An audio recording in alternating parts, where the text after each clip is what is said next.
All right, so you're ready to make your podcast pay. More than just coffee money, right? Exactly. We're talking building a sustainable income stream from your passion project. And that's what's so great about this guide we're diving into today. It's all about turning that passion into profit. A whole treasure chest of monetization strategies. From the tried and true classics to some seriously creative approaches.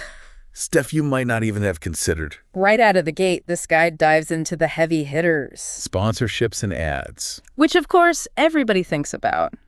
But finding those perfect sponsors. The ones that actually, vibe with your content. Yeah, that's always been the tricky part, hasn't it? It has, for sure. It's like dating. Ooh. Okay. You gotta find that perfect match. I like that. Blasting out a generic "we need sponsors" message. Right. That's like swiking right on everyone on a dating app. You might get some matches, but are they really the right fit for you?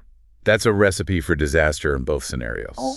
So targeted matchmaking it is. Exactly. And this guide actually mentions a couple platforms I've heard of. Okay. Podcorn and AdvertiseCast. Yes. Are those worth exploring? Absolutely. Okay. They're like the matchmakers of the podcasting world. Okay. They connect you with brands that are actively looking to reach audiences just like yours. So it takes some of the guesswork out of it. Exactly. Okay. Much better than just sending out a million emails into the void and hoping for the best. Crossing your fingers. Exactly. All right, so let's talk about something that sounds so futuristic to me. Okay.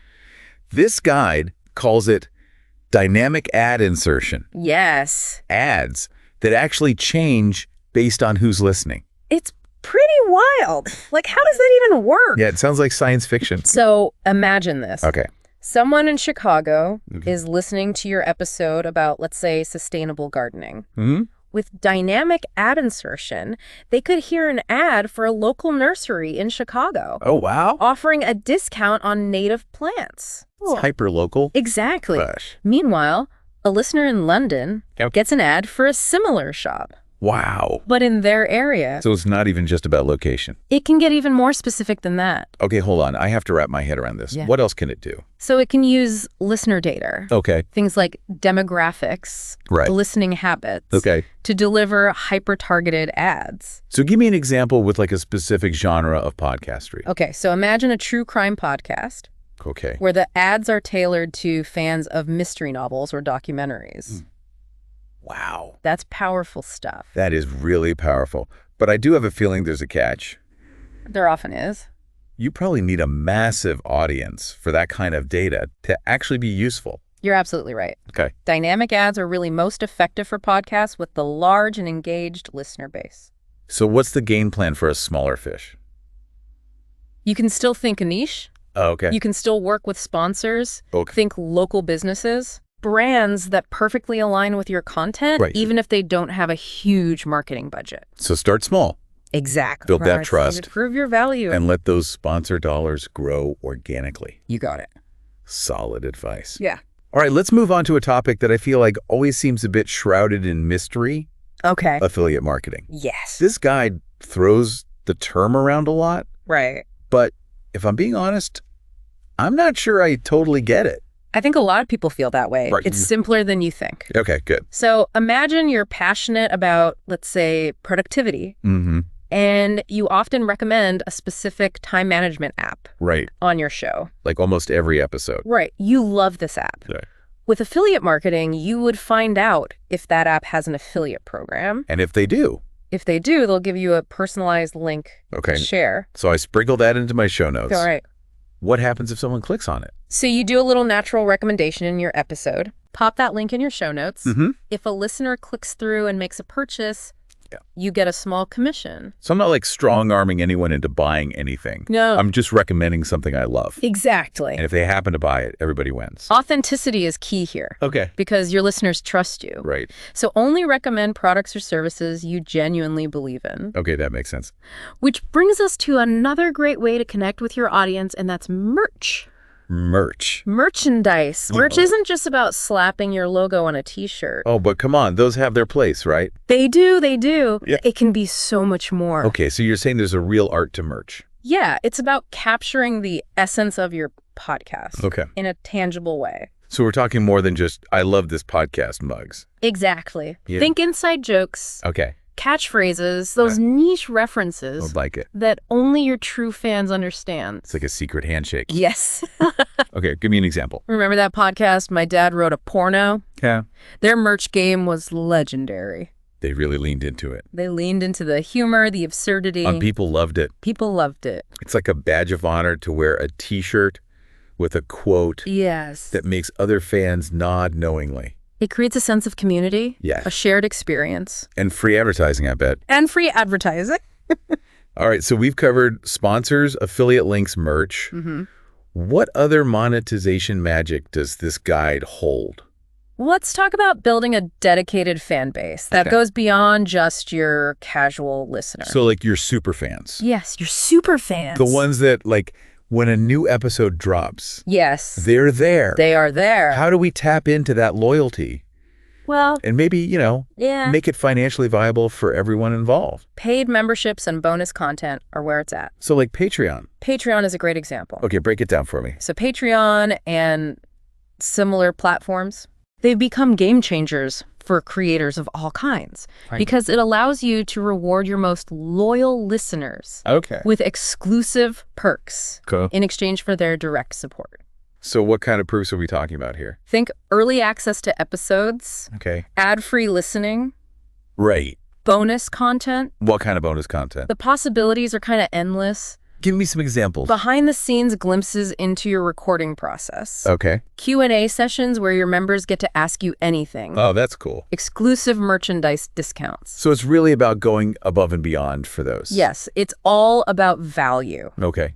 You want to give them real value that goes above and beyond your regular content.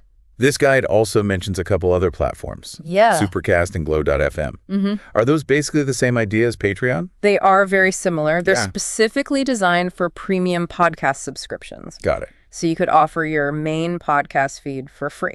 And then host exclusive content, maybe ad-free episodes on these platforms for paying members. So give people a little taste. Exactly. And if you want the full experience, you can sign up. I like it. So it's all about options. It is all about options. Have you ever thought about offering different membership tiers? Ooh, different membership tiers. Is that a thing? Yeah, like you're leveling up. I love it. So you could have like a basic tier that gives ad-free listening, maybe some early episode access. And then a higher tier might include exclusive bonus episodes. Wow. Q&A sessions. Or even the ability to vote on future episode topics. And you're really giving them a voice. Influence. That's a great idea. Okay, so we're creating this thriving community of super fans. Yes. But what about expanding our reach beyond the podcasting world? Now you're thinking strategically. Because there's a whole world out there. There is. Of potential listeners. Exactly. So how do we reach them? Well, this might sound a little counterintuitive for an audio-focused medium. But have you considered YouTube? YouTube? But we're all about the sweet sounds of our voices. I know. Not necessarily our faces. Hear me out. Okay. Repurposing your podcast content for YouTube. Even if it's just audio with some engaging visuals, can tap into a massive audience. That makes sense. There's a lot of people who prefer to consume content that way. Exactly. And once you hit YouTube's monetization requirements, which, let's be honest, are a little tricky. They are a little tricky. But not impossible. Not impossible. Especially if you already have a podcast audience. Exactly. Okay. You can generate income through ads on your videos. So just like a regular YouTube channel. Just like a regular YouTube channel. Okay. So even if we're not creating like elaborate video content, there's still a strategic advantage to having a presence on YouTube. Absolutely. Just to kind of get in those recommended videos. And what about those little features that YouTube has, like the super chats and stuff? Yeah, the channel memberships, super chats. Those are cool. Another way for your dedicated viewers to show their support. Okay, my mind is blown. We've barely scratched the surface of this monetization guide. I know, right? And I'm already feeling very inspired. Good. What other avenues should we be exploring? Well, this guide also mentions something that feels very different from everything else we've talked about. Okay, what's that?